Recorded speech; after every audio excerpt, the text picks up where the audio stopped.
शैतान जो है वो इंसान के साथ साथ है आसेब की शक्ल में, जिन्नात की शक्ल में, क्योंकि शैतान काना मिनल जिन, इसकी असल जो है वो जिन्नों से है। तो बाज़ औक़ात कुछ लोगों के ऊपर जिन का साया भी हो जाता है, और ये भी एक हकीकत है, कोई मजाक की बात नहीं। और इसके बारे में भी हम देखते हैं कि कुरान में जो सूदखोर के बारे में आता है ना, अल्लज़ीना यअकुलूना अर्रिबा ला यक़ूमूना इल्ला कमा यक़ूमुल्लज़ी यतख़ब्बतुहु शैतानु मिनल मस, कि जो लोग सूद खाते हैं उनका हाल उस शख्स जैसा हो जाता है जिसको शैतान ने छू के बाउला कर दिया हो, यतख़ब्बत खबती बना दिया हो। तो जब जिन का असर होता है किसी इंसान के ऊपर, तो उसके ऊपर क्या होता है, एक खब्त हो जाता है, एक पागलपन का सा दौरा पड़ जाता है, बहकी बहकी बातें करने लगता है। इंसान अपने माहौल और हालात और अकल की बातें छोड़कर बेअकली की बातें करने लगता है। अब इस चीज को कुरान में तस्लीम किया गया, तभी तशबीह दी ना। अगर जिन की वजह से इंसान खबती ना हो और जिन नाम की कोई चीज ना और ना असरात हो, तो कुरान क्यों कहे कि उसका हाल उस शख्स का हो जाता है जिसे जिन पड़ गया हो। तो इससे पता चलता है कि बाज़ औक़ात जिन्नात इंसानों के ऊपर कंट्रोल करना चाहते हैं, उनके ऊपर हावी हो जाते हैं, हायल हो जाते हैं।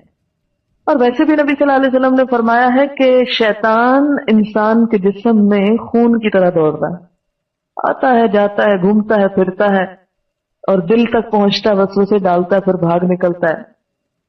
इमाम अहमद बिन हम्बल के साहबजादे अब्दुल्लाह कहते हैं, मैंने अपने वालिद से कहा, कुछ लोग कहते हैं कि जिन आसेब ज़दा के जिस्म में दाखिल नहीं होता। वालिद ने जवाब दिया, बेटा ये लोग झूठ कहते हैं, सच ये है कि जिन ही इंसान की जबान से बात करता है। बाज़ को जब किसी को जिन पड़ जाता है तो वो इंसान बोलने लगता है, और दरअसल वो इंसान खुद नहीं बोल रहा होता, और जिन बोल रहा होता है। उसके अंदर आवाज इंसानों जैसी होती है, लेकिन जो बातें उसकी बहकी बहकी ऊट पटांग आगे पीछे की हो रही होती है, वो सेंसिबल आदमी नहीं कर रहा होता। और इस चीज से डरना नहीं चाहिए, ना घबराना चाहिए। ये मैं इसलिए कह रही हूँ कि अमूमन अगर किसी शख्स को हम देखें कि उसका ये हाल हो गया, तो हम हाँ हाँ करके पीछे भाग जाते हैं कि कहीं हमको भी ना पड़ जाए, या हम खौफजदा हो जाते हैं, या परेशान हो जाते हैं, हाथ पांव फूलने लगते हैं, जिस्म से जान निकलने लगती है, तो पता नहीं क्या चीज हो गई है ये। उससे क्यों परेशान हो रहे हो, वो तो आपके अपने जिस्म में भी दौड़ रहा है। अब बताएं, जस्ट लाइक नॉर्मल, उसे नॉर्मली ट्रीट करें। और अगर आप डर के बैठ गए तो जिनको पता चल जाएगा आप डर रहे हैं, उसको छोड़ के हो सकता है आपके पीछे आ जाए। इसलिए जिन से निपटने का सबसे आसान तरीका ये है कि वो आपसे कमतर मखलूक है, कमतर। यही तो कह रहा है, हाज़ल्लज़ी कर्रमता अलैया, ये जिसे तूने मुझ पे इज्जत दी है, मुझ पे फजीलत दी है। यही तो झगड़ा था, यही तो झगड़े की बात हुई, और आपने उसकी बरतरी तस्लीम कर ली, तो फिर आप पे क्यों ना हमला आवर हो। इसलिए हमेशा याद रखिए, कभी अंधेरे में जाते हुए मत डरें। अगर ख्याल आए डरने का, तो आप कहें कि जिससे मैं डर रही हूं मैं उससे ज्यादा ताकतवर हूं, उससे ज्यादा अल्लाह ने मुझे फजीलत दी है, इसलिए मैं किसी चीज से नहीं डरती। और जब आप ये कहेंगे तो आप देखेंगे आपके अंदर एक ऐसी कुव्वत आएगी जो वाकई आपका डर निकाल देगी। मेरे वालिद अपना एक किस्सा सुनाते हैं कि वो जब पढ़ने जाया करते थे बचपन में, तो उनको सुबह के वक्त दूर जाना होता था, तो बहुत अर्ली उठते थे, यानी अजानों से पहले उन्हें अपना सफर शुरू करना पड़ता था। जब हम बचपन में डरते थे ना कि हाय जिन आ गया और जिन ने ये कर दिया, करते थे, डरने की जरूरत नहीं। देखो मैं जब छोटा था ना, तो जिन से इस तरह निपटता था, बाज़ वक़्त मैं जा रहा होता था तो पीछे ना मुझे अपने किसी की चलने की आवाज आ रही होती थी, और वहां कोई नहीं होता था, और फिर बाज़ वक़्त आवाजें आने लगती थी, हमें भी साथ ले चलो, हमने जाना है, कभी औरत की आवाज कभी मर्द की आवाज। तो मैं नीचे से एक पत्थर उठा के और पीछे पलट के कहता था चले जाओ यहां से, और फिर खत्म हो जाता था, कुछ भी नहीं होता था। अगर इंसान अगले दिन आना छोड़ दे, या डर के बैठ जाए, या उधर ही बेहोश होकर गिर जाए, तो जाहिर उनकी तो मौज हो गई, जो वो करना चाहते थे आपने करवा दिया उनसे। इब्न तैमिया कहते हैं, अहमद बिन हम्बल ने जो बात कही वो मशहूर और मारूफ है।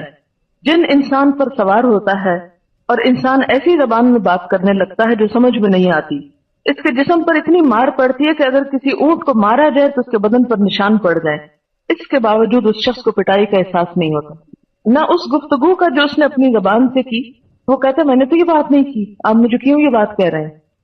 आसेब ज़दा शख्स कभी तो दूसरे इंसानों को घसीटता है, कभी जिस चीज पर वो बैठा होता है उसको खींचने फाड़ने लगता है, कभी देवहकल मशीनों को एक जगह से दूसरी जगह मुंतकिल कर देता है। इसके अलावा और भी बहुत सी हरकतें करता है। जो शख्स इसका बचश्म खुद मुशाहिदा करेगा उससे मालूम हो जाएगा कि जो चीज इंसान की जबान से बात कर रही है और इन चीजों को उलट पुलट करके रख देती है वो इंसान के अलावा कोई और मखलूक है, वो इंसान नहीं। इब्न तैमिया रहमहुल्लाह मजीद कहते हैं कि अइम्मा मुस्लिमीन में कोई भी इस बात का मुनकिर नहीं था कि जिन आसेब ज़दा शख्स के जिस्म में दाखिल होता है। ये सब ये मानते हैं अइम्मा उलमाए कराम। जो इसका इनकार करे और ये दावा करे कि शरीयत इसको नहीं मानती वो शरीयत पे तोहमत लगाता है। शरई दलाइल में कोई ऐसी बात नहीं मिलती जिससे इसकी तरदीद होती हो। अल्लामा ने मजीद कहा कि जिन लोगों ने आसेब ज़दा के जिस्म में जिन के दाखिल होने का इनकार किया है, यानी जो ये कहता है कि जिन इंसान के ऊपर नहीं आता या नहीं आ सकता, वो मोतजिला है। यानी उस दौर में कुछ ऐसे लोग थे जो दीन की बातों का इनकार करते थे, तो उन्होंने कहा कि ये वो लोग हैं